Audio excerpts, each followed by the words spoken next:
Ladies and gentlemen, we're still here in beautiful Harlem, USA. We are on Malcolm X Boulevard, Malcolm X and 125th Street at the Corner Social, 2 blocks from the Apollo Theater. We're still with John Burnett. We're keeping him all afternoon, it looks like, and he's been kind enough and gracious enough to let us do that. And another friend of his has stopped by. This is Janaea, also better known as Lady J. Welcome. Thank you. Thank you so much for having me. Thank you for coming to Harlem and getting our perspective. So this is really great. Thank you. You know, that is important. John, I asked you if you could have a couple of friends stop by. Why Lady J? Well, Lady J is unique. You might not be able to tell, but she's the president of Hip Hop Union. So with that said, I'd like to ask her, how do you combine hip hop and Republican? Well, we haven't done that yet. But what we've done, the Hip Hop Union is a body of businesses and entrepreneurs with a collective interest to get benefits, rights, and respect for hip hop. So when we talk about the Republican Party, we talk about issues and things that are synonymous with what's going on. The hip hop community and the Republican Party think a lot alike, but we're on 2 different spectrums of the scale. So what we're doing is we're bringing it, like Jay-Z, did a song, I feel like a black Republican, money I got coming in, so we're there when it comes to what the Republicans stand for. It's just that now we have to bridge the gap on what that means when we're looking at each other, what that means as a community that we want to build together. We're into building up from our bootstraps. We're into self-wealth. We're into all these things, we're into really building our communities up for ourselves. And so these things are just not getting pushed across the spectrum when we're talking about the issues and when we're talking about politics. So what we're doing in the Hip Hop Union is bringing that forward and saying, listen, we might need to give people a chance to talk to us about other things other than what we're talking about in the Democratic Party and just crime and death and things of that nature. And these things are happening, but in order for progress, we got to talk about economics. We got to talk about building communities, and we got to talk about what the community is doing itself instead of just talking about the negatives in the community. Let me ask you something. You brought up the word Republican. Absolutely. I'm gonna go out on a limb here. I'm not going to ask you what party you're affiliated with, but I'm going to ask you, what do you support, Republican or Democrat? Well, I support who supports me, right? So I'm a registered Republican, but I'm still having issues with the Republicans on dealing with the issues that we're bringing forward. And so we as a group have to bring those issues forward and have to bring it to the table and have to step up. And instead of people dictating to us what it is that we should be doing politically, we need to be dictating to them what it is that we need to do. So when you mean politically, are you saying in terms of black people coming together, right? Different factions coming together and form some platform, like 3 to 5 things that are a must, whether a Republican or Democrat wins. Our vote is so valuable. And when we talk about the hip-hop community, is a mix of Asians, a mix of African Americans, a mix of Hispanics, a mix of whites. So everybody is in this group together, and we stand as a collective piece. And what we do is we rock together. And so now, in that same point, when it's time for the presidential election, our music controls the world. Right? So when it comes to the presidential election, why are we not more vocal? Exactly. I interviewed Diamond and Silk last spring during the Trump primaries. They used a term which I didn't know anything about, and they schooled me on it. They educated me. They said, Diamond and Silk told me, it's time to get us off the urban plantation. I hear that. What is that? Well, the urban plantation is what you see around us. But see, a lot of us are off that plantation. What we're doing is we're talking to the people that are still on the plantation. Okay. And so instead of talking to the progressive people like John Burnett, who is out here preaching economic development, preaching the next steps, right? If we're not talking to the right people, then the urban plantation will continue to thrive. So we got basketball players out here feel like slaves. We got football players that feel like slaves. They're making millions of dollars, but they still feel like slaves because this is part of the urban plantation that we're talking about because we're not doing it ourselves. So now when I say I'm a Republican, people want to shame me. But people died, so I had the right to choose this. So you're telling me that you really don't want me to choose, though? Really don't want me to say that I'm a Republican because I believe in economic development. Is that okay? That's great. Or financial empowerment. Absolutely. Or having choices with respect to schools. You know, You're not trapped in a educational bubble or an educational plantation, as you put it, Dan. Let me be Captain Obvious. You're a black female. Absolutely. In Harlem. Absolutely. You're supposed to be, in some circles, a Democrat. Right. But you're not. I can't be. Why will you not heal? As Hillary used that term. That's not mine. Hillary said. Yeah, she has a copyright on it. She has a copyright on it. She said those people should be brought to heel. And it doesn't sound like you're listening to her. Well, I used to work on Rikers Island. So Rikers Island is a correctional institution. Absolutely, the largest correctional institution in America. And so when I worked on Rikers Island, a lot of the effects of the crime bill, I saw what happened. I saw everybody all of a sudden coming to jail. You're talking about the Clinton crime bill. I'm talking about the Clinton crime bill. So when you talk about why I'm not for Clinton, I love that Hillary Clinton is a woman.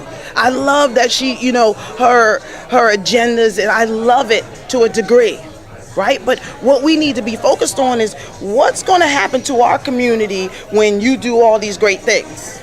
And we haven't addressed that. We haven't said, well, this is what we need in the black community, and if we don't get this in 4 years, we're going to talk to somebody else about doing this. And we have to open our views that way. We look at it as if this is just a feel. If I feel like I like you, I'm going to vote for you. No, that's not what voting is about. It should be emotional. Exactly. It should not be emotional. And going back to the crime bill, it's ironic that the same crime bill that the Clintons pushed back in the 1990s, she actually escaped.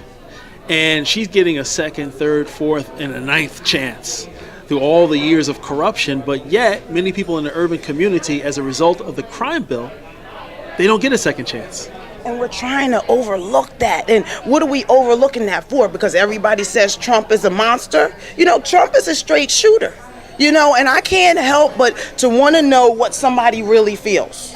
What you see is what you get with Donald Trump. This is what I'm saying. He's going to tell you cut and dry. And that's what we need instead of somebody brushing over the issues. Let's deal with the issues. Are we scared to deal with these issues in the black community? Do we not think that our people can't get it together? Because we can. But we need the opportunity. We need somebody to break the system and how the system is presently in place so we can change hands. Let me ask you a question. We're in Harlem, and it came up in the debate, came up the last mayor election here in New York City, came up at the workplace, my office, just a couple days ago, and I had to explain people the law of Terry stops and Mapp versus Ohio and reasonable suspicion and stop and frisk. Absolutely. Speak to me in English. Talk to us. Tell us about stop and frisk. You live here. So listen, Donald Trump lost me with the stop and frisk only because I understand it. Again, I work on the ground. I'm in the gutter with the community, okay? And so the community is for a Trump conversation.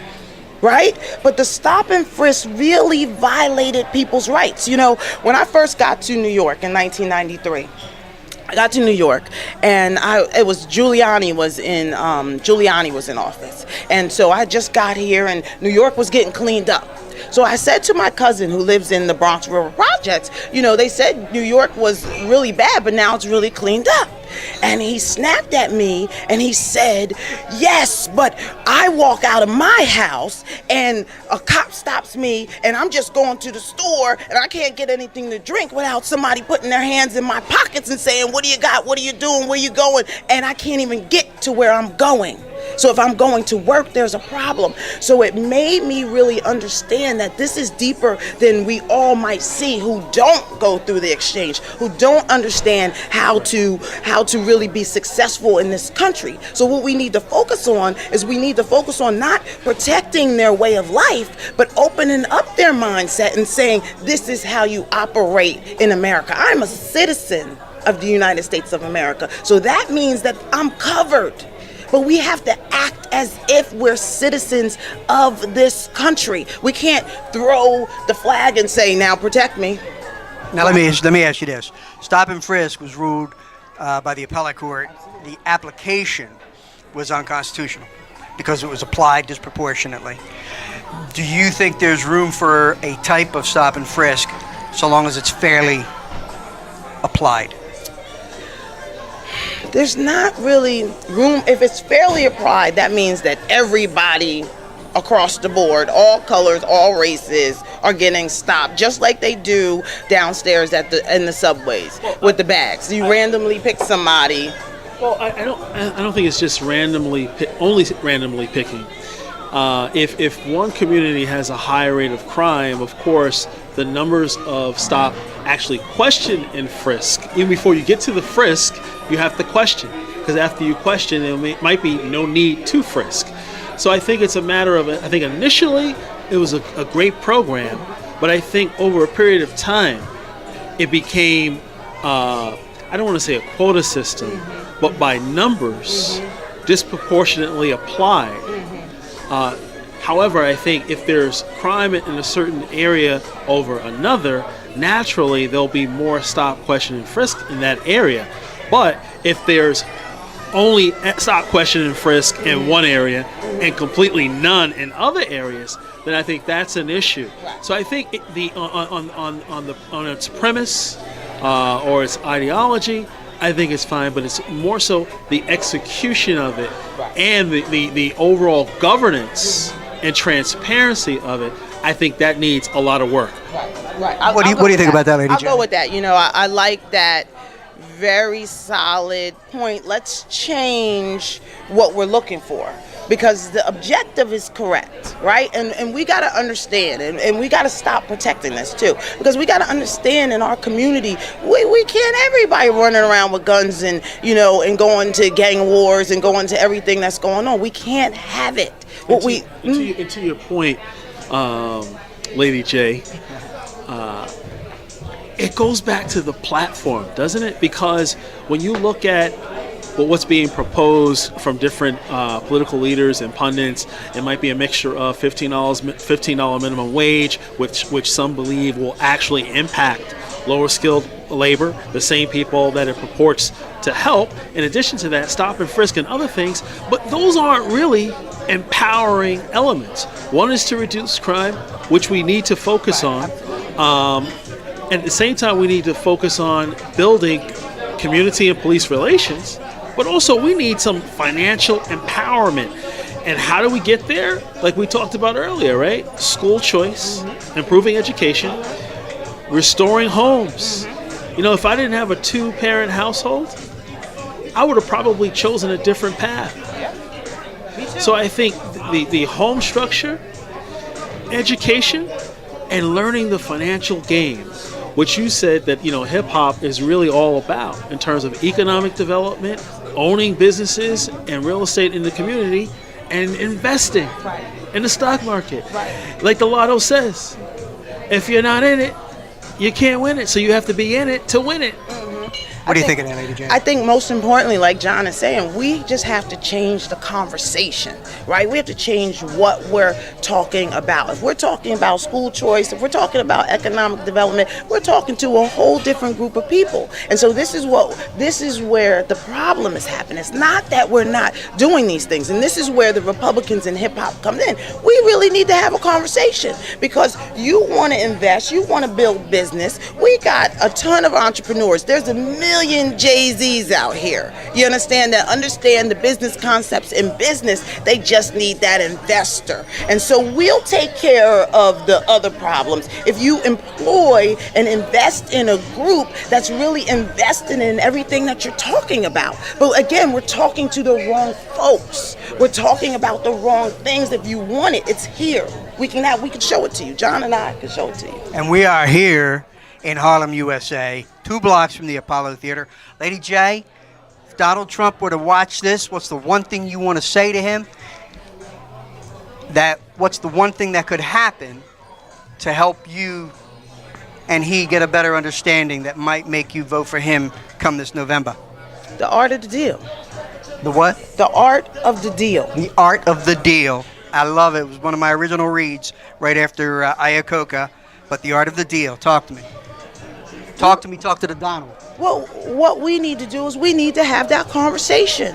You know, we're not being fair and saying let's not sit down. This man has done business. We are entrepreneurs. We are business people. This is where our focus needs to be. We can't focus all around other places. What our community needs is money. What our community needs is jobs. What our community needs is investments, okay? And so we will take care of the violence, and all of those problems will go away with the businesses thriving. And so to the Don, let's make a deal. You heard it, Mr. Trump. Right here, Harlem, USA, 125th and Malcolm X Boulevard. Lady J, it has been an absolute pleasure to meet you today. Absolutely. John Burnett. Thank you so much for having me, John, and letting them know we out here. And John Burnett, once again, you're a trooper, and he came through, inviting another wonderful person, giving us on-the-street perspective in Harlem, USA. I'm Daniel McCon. This is Fox News Radio, 1180 WFYL. Stay tuned. We'll be back with more. Coming down 3, 2, 1. Wow.